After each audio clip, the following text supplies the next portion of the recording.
Die geloof waardeur ek lewe, saamgestel uit die geskrifte van Ellen White, droefheid met hoop. Maar broeders, ek wil nie hê dat julle onkundig moet wees met betrekking tot die ontslapenis nie, sodat julle nie treur soos die ander wat geen hoop het nie. 1 Tessalonisense hoofstuk 4 vers 13.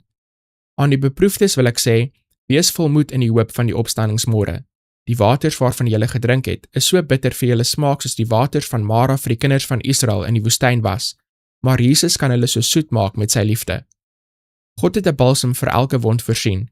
Daar is 'n balsem in Gilead, daar is 'n geneesheer.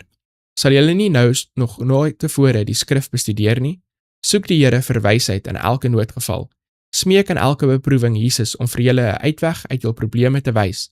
Dan sal julle oë oopgemaak word om die middel te aanskou en die genesende beloftes wat in sy woord opgeteken is, op julle geval toe te pas.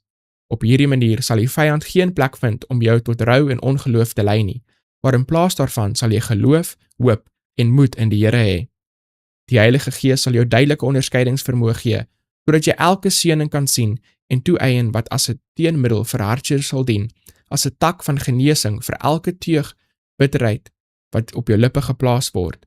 Elke teug bitterheid sal gemeng word met die liefde van Jesus, en in plaas daarvan om oor die bitterheid te kla, sal jy besef dat Jesus se liefde en genade so gemeng is met hartseer, dat in gedempte, geheiligde vreugde verander is.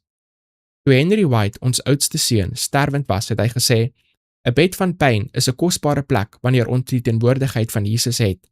Wanneer ons verplig is om van die bitter waters te drink, draai weg van die bitter na die kosbare en die helder. In beproewing kan genade die menslike siel versekering gee, en wanneer ons by die sterfbed staan en sien hoe die Christen lyding kan verduur en deur die dal van die dood kan gaan, versamel ons krag en ons val nie, en ons word ook nie ontmoedig om siele na Jesus te lei nie.